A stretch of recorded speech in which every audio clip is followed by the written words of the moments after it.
Assalamualaikum. So today we are going to start looking at a new concept in finite element method, which is known as isoparametric mapping. Now, hopefully by the end of this lecture, we'll know what this fancy big word isoparametric actually means. As always, the reference from Fish and Belitsko is section 7.3, 7.4. Please do go through those bits if you want a better understanding. Okay. So far, basically what we've been doing is that we take our body and we discretize it. That is, we actually mesh that physical domain that we have. Okay, and then we take each of our elements, compute the stiffness and the right hand side vector element wise, and then assemble them to solve our global problem. Now, in all of this, we had noticed that at the very least, for finite element analysis, we need elements which are C0 continuous. Now, this means that our elements have essential variables which are continuous over the element boundaries, such that if we have, let's say, our essential variable is either the deformation for elasticity problems or temperature for heat conductance problems, then these variables will be continuous over the element boundaries. Now, so far we had basically looked at for 2D we had looked at discretizing using triangular elements. Now I want to start off discussing what happens when we use quadrilateral elements for 2D discretization. Now, interestingly, what happens is that if we use arbitrarily shaped quadrilateral elements, that is, some elements which are not necessarily rectangular, that is, they could either be parallelograms or rhombuses or even just some arbitrary shaped quadrilateral, something like this. So this is neither a parallelogram or a rhombus, nothing. It's not a rectangle. So it's just arbitrarily shaped. So if we use arbitrarily shaped quadrilateral elements, it turns out that our essential variables are no longer continuous over the element boundaries. So as an example, if we had looked at these two arbitrary elements together, and let's say we're plotting our temperature essential variable over these two elements, what we end up seeing is that basically there is a discontinuity over the element boundary. Now this is extremely problematic because of course then our finite element analysis cannot be performed, so to speak, if the elements are not continuous. So we need to come up with some other methodology to overcome this problem with arbitrary shaped quadrilaterals, right? And now this the method that people have come up with is known as isoparametric mapping. And you will see shortly that this is an extremely powerful concept. And indeed, it is actually so powerful that what ended up happening was that finite element practitioners ended up using this concept not just for arbitrary quadrilaterals, but basically for all element types, right? Okay. So let's see basically what isoparametric mapping is by considering one example in 1D. So if you recall, in 1D, if we take an element like so, which has one node, so it's a linear element and it has one node at x is equals to x1 and the second node at x is equals to x2. Because it's a linear element, it just has two nodes, and the shape function for each node looks something like this. So n1 is 1 at node 1 and 0 at node 2, whereas n2 is 1 at node 2 and 0 at node 1. And using just standard geometric principles, I can write down the expressions for each of these shape functions given like so right here. So n1 and n2 right here. Now consider that I actually perform a coordinate transformation such that I go from my x coordinate onto a new local element coordinate, which I'm going to represent using the Greek symbol psi, written like so, right? When I'll be writing it, I will be writing psi as something like this, such that in this mapping I end up assigning that at x is equals to x1, my psi coordinate takes a value of -1, and at my x is equals to x2, second node, my psi coordinate goes up till 1. Okay, so I've performed a particular linear coordinate transformation, basically, to go from my physical x coordinate onto this psi coordinate right here. Right.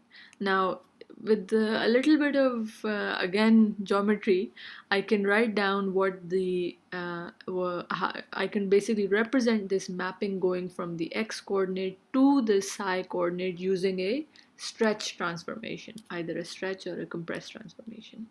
And if I do that, I can, and you're welcome to try it out, my x coordinate in terms of my psi coordinate, that is the mapping from psi to x or from x to psi, can be written out like so.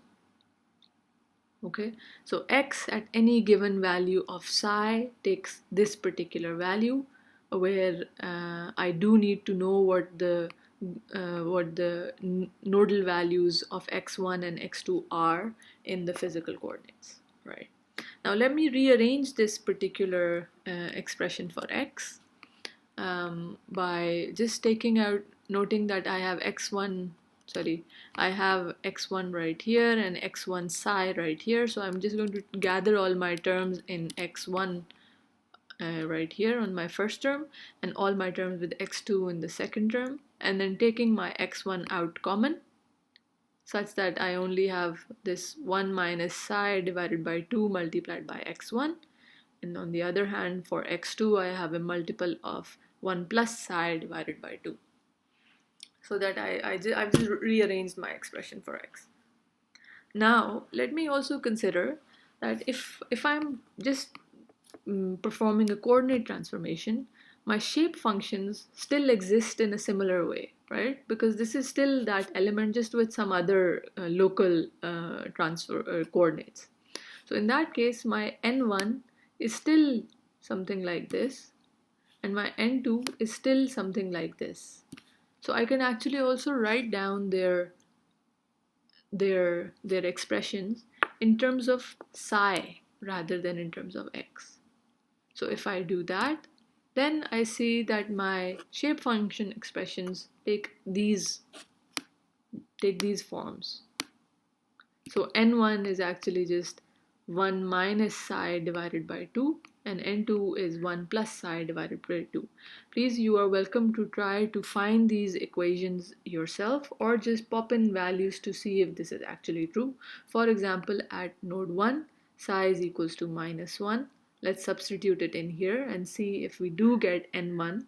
So 1 plus 1, that's 2, divided by 2 gives me a value of 1. So indeed, n1 is equals to 1 at node 1, as we would expect. Great. Now let's go back to look at our expression for x very carefully. Now I can spot basically that this term right here, that is the coefficient for x1, is actually the same as the expression for n1. And similarly, the coefficient for x2 is the expression for n2. So I can rewrite my x variable using my n1 and n2 as something like so, where please note that n1 and n2 are being described or being found using psi, not x. So n1 is described using the psi coordinate this time. So this is quite interesting. Basically, I'm saying that I'm going to use my shape functions to perform the coordinate transformation from psi to x. Okay, we'll see shortly what the repercussions of this are. Now, please, again, I invite you to actually substitute this expression right here to see that we actually do get the same expression as the previous slide for x. Now, this is actually quite important. I'll get back to its importance in just a second.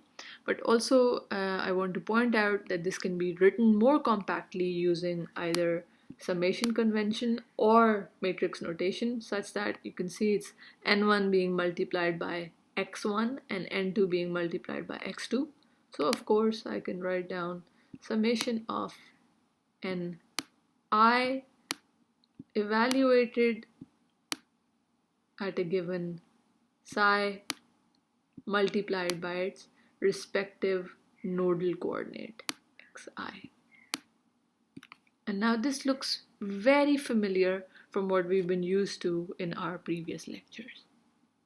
Okay, so now this coordinate transformation or mapping is normally referred has some particular names associated with it. So what we do is basically we refer to our psi coordinate, the element when we're looking at the psi coordinate, as our parent element, and our element in the physical domain, that is in our x domain, as our physical element. So what we're basically doing is that we are saying that we are going to use this parent element, which always goes from -1 to 1 and consists of this coordinate psi. We will use this in 1D to map any linear element in the physical domain, right? So this parent element will be used to map any physical element. Interesting. Okay, so as I've mentioned, this one, the psi coordinate element, is known as our parent coordinate or our natural coordinate, or parent element and natural element, and it always goes from -1 to 1, whereas our physical element or physical coordinate is the one which we are already familiar with, right? Now, interestingly, we've just seen that we are representing our physical coordinate using the shape functions and the summation, or this is basically similar to our interpolation expression as before. But interestingly, even our essential variable, for example temperature, that remains the same as before and can still be interpolated using our shape functions even in our natural coordinates. So such that this time around we can say, okay, if my element is now something which is going from, this is 0, it's going from -1 to 1, then my temperature, let's say I want to find, there's a temperature at this is T1, this is, let's say, T2, some value, then I can still use my shape functions defined over the psi coordinate,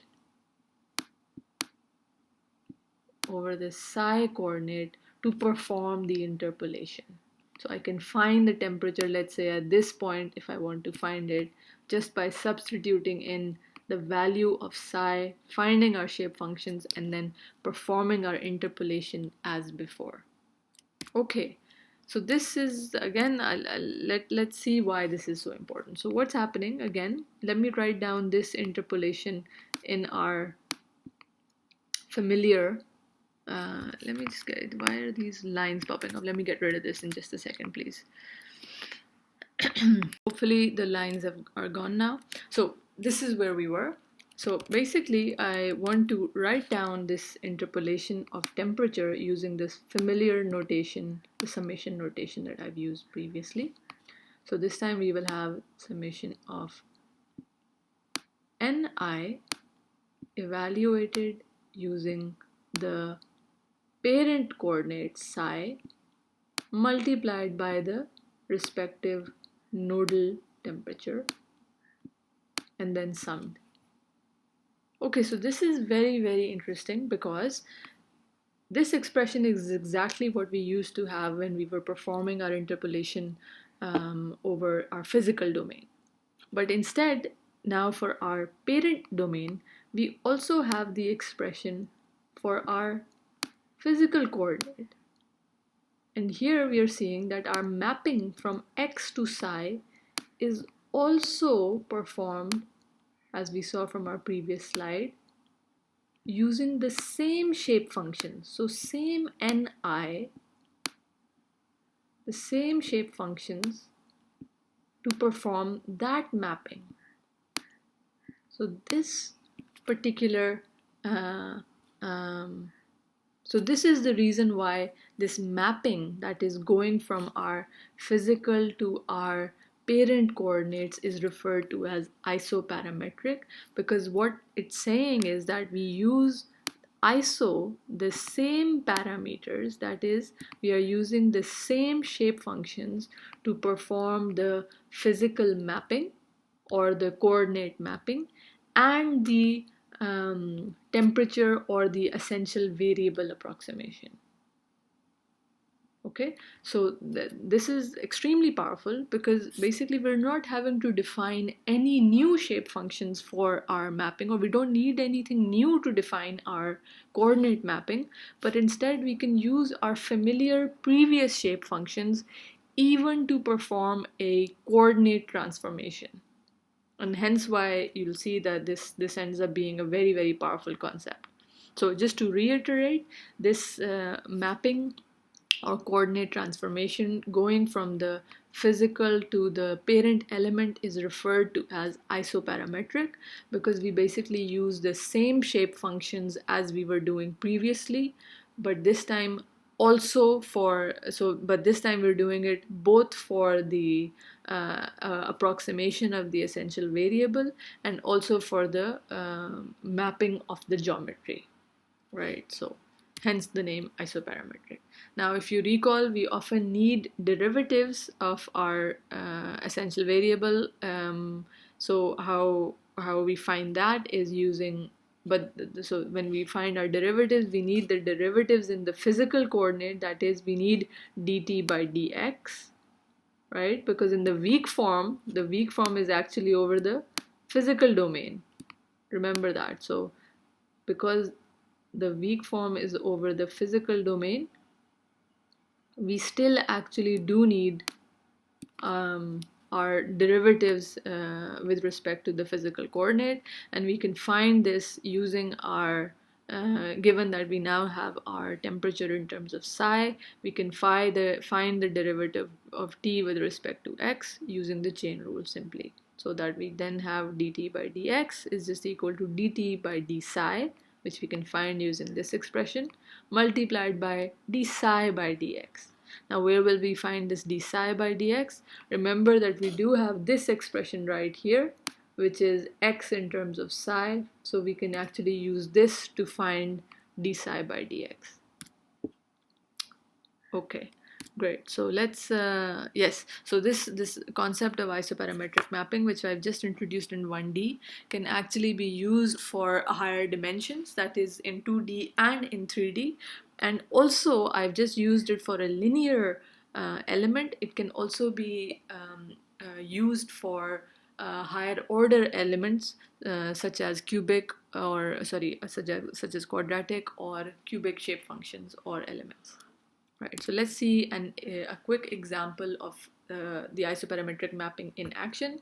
So let's consider that we have a particular element, linear element like so, where our x1 coordinate is actually 5 in the physical domain and our x2 coordinate is 10 in the physical domain. So this is where it lies in our physical coordinate system, but as we've just discovered, what we want to do is use this fixed parent, universal parent element to map onto this physical element, right? So how does that work then? So let's consider then that we are using this element, and what we want to do is that we want to find the physical coordinate and the temperature of the point which corresponds to psi is equals to 0.2.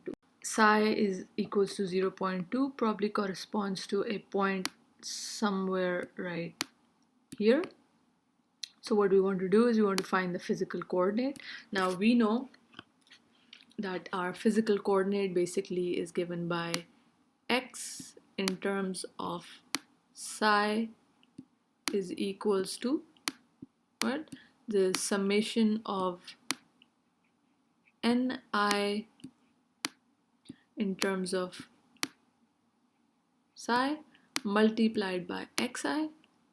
So clearly that means that we need to find our ni's. right?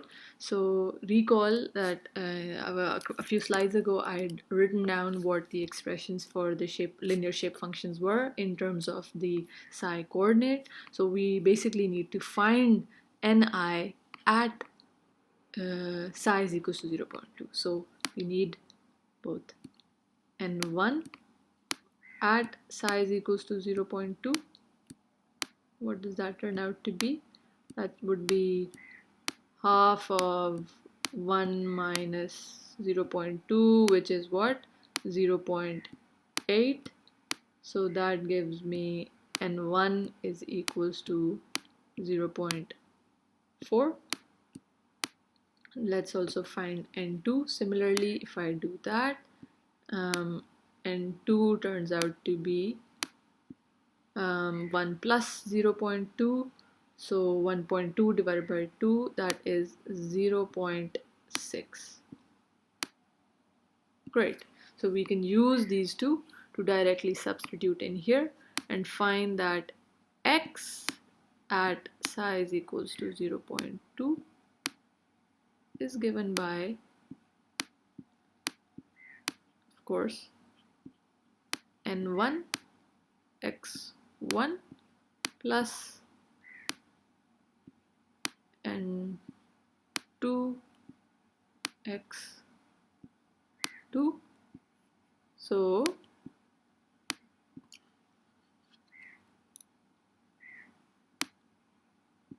0.4 multiplied by x1 is 5. So 5 plus 0.6 multiplied by x2, which is what? 10. Great.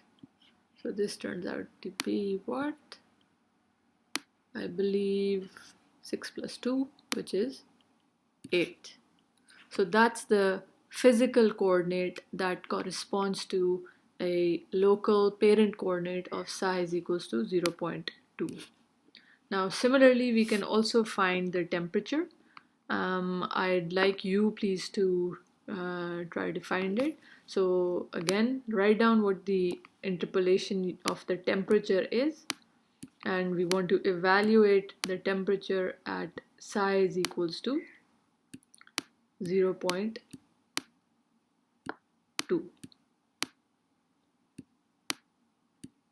Please try to find what it is, and then we can discuss the answer for it in our lecture. Okay, so this is just a quick short example of demonstrating isoparametric mapping. Now, we've used this 1D concept basically to understand what it is, but remember initially that I'd introduced the idea to you that we had to come up with isoparametric mapping because of the issue with arbitrary quadrilateral elements. Now, so let's basically move on to quadrilateral elements and directly jump to noting that in 2D for quadrilateral elements, the parent element that we use is actually this one, which is a bi-unit square. So this is my parent element, okay?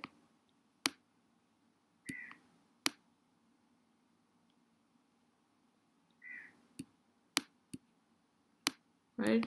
And this one is my, let's say, whatever my physical, actual, arbitrary quadrilateral element is. So we use this universal parent element to map to any quadrilateral element.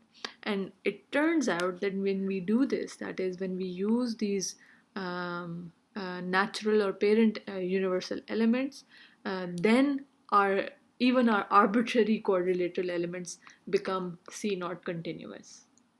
Right, so this is the beauty of the isoparametric mapping, that even though if we were to perform all our analysis in our physical domain, then these would have been discontinuous. These would not have been would not have had C0 continuity. But whereas if we actually use our parent elements to perform some of our analysis, we'll see what analysis we have to perform. then our parent elements are basically rectangular, and hence they are C0 continuous, right? So for the quadrilateral case, the parent element consists of a bi-unit square. What I mean by a bi-unit is that this time around we're in 2D, so we have two coordinates. Now this time one of the coordinates is as before represented by psi symbol, but the other one is represented by eta, this one right here. So I have my psi coordinate and my eta coordinate, and each of them go from -1 to +1. So psi goes from -1 to +1, but also eta goes from -1 to +1. And we tend to number our nodes in an anticlockwise manner like so. So 1, 2, 3, 4 to map this physical element, which has any random, not random, but whatever the nodal coordinates are dictated by the actual physical problem. Now, as for the 1D case, we use our shape functions written for our parent element, that is in terms of psi and eta, to map from the psi and eta coordinate to the x coordinate. Okay, so this time our shape functions are in terms of two coordinates rather than the one coordinate, which was the case for 1D. So both the x and the y both are mapped using our shape functions. Great. And as before, this is still isoparametric mapping. So even the physical coordinates are mapped using the shape functions, but also the essential variable, such as the, I'll come to that in a second, such as the temperature is also mapped using, oh, where is that? Such as the temperature is also mapped using the same shape functions. I'll come to this in just a second. So here, for these expressions, we need to, I'm now writing the summation expression in terms of matrix notation. So I do need to define what is in this matrix N. So N consists of each of the shape functions. So N1, N2, N3, N4. And XE is a column vector, hence why there's a transpose right here, which contains the nodal X positions. So X1, X2, X3, X4. And this Y is a column vector which contains the Y values of the nodal positions. Y1, Y2, Y3, Y4. Again, noting it's a column vector. These two are column vectors, X and Y. N is a row vector. Okay, now please very careful here that I'm now using this symbol N superscript 4Q to emphasize that these are shape functions for my parent quadrilateral element. Okay, so 4Q because 4 shape functions for the quadrilateral, so quadrilateral element with 4 nodes, hence why N4Q.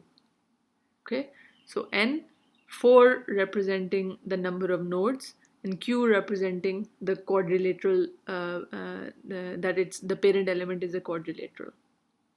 Now, most importantly, as we've already discussed, the parent element is universal, right? This is universal. It remains the same. We only have one linear quadrilateral parent element, and we will use this element to map any linear quadrilateral physical element. Okay, so be it this shape, be it this shape, still we will be using this one, or let's see, maybe it's something like this, still we will be using this same element. Maybe it's something else, something like so. Again, the physical elements can take whatever arbitrary quadrilateral shape. The parent element is universal. Okay, I hope that's clear. Yes, so hence this N4Q represents this, that this is a linear four-noded quadrilateral element, and hence they have the same shape functions for they're just universal shape functions for every physical quadrilateral element. Right. So what do these shape functions look like? So let me take my bi-unit square, and then as before I have my four nodes, and the definition of each shape function is that it takes a value of 1 at its own node and a value of 0 at all other nodes. So just by using that, we can easily draw them out. So the shape function for node 1, this one, of course, would be 1 at node 1 and 0 at all other nodes, hence why it looks like this. For n2, it will be 1 at node 2 and 0 at all other nodes, n3, 1 at node 3, and so on. Now their expressions also can be written out. They are in terms of psi and eta. Please note, because we are looking at our parent element, okay? Hence why the shape functions are in terms of psi and eta. So each of these takes these respective expressions, okay? So great. The 4q representing that it's a linear four-noded quadrilateral element, and then the subscript 1, 2, 3, 4 representing the respective shape functions. Great. And as I've already mentioned, this is still isoparametric mapping. Isoparametric, which means that the geometric mapping and the, let's say, the essential variable temperature approximation is also performed using these four shape functions, such that we can write out our temperature interpolation as so. Right. So I hope all of this is clear. I've left in an example for you to look at for 2D.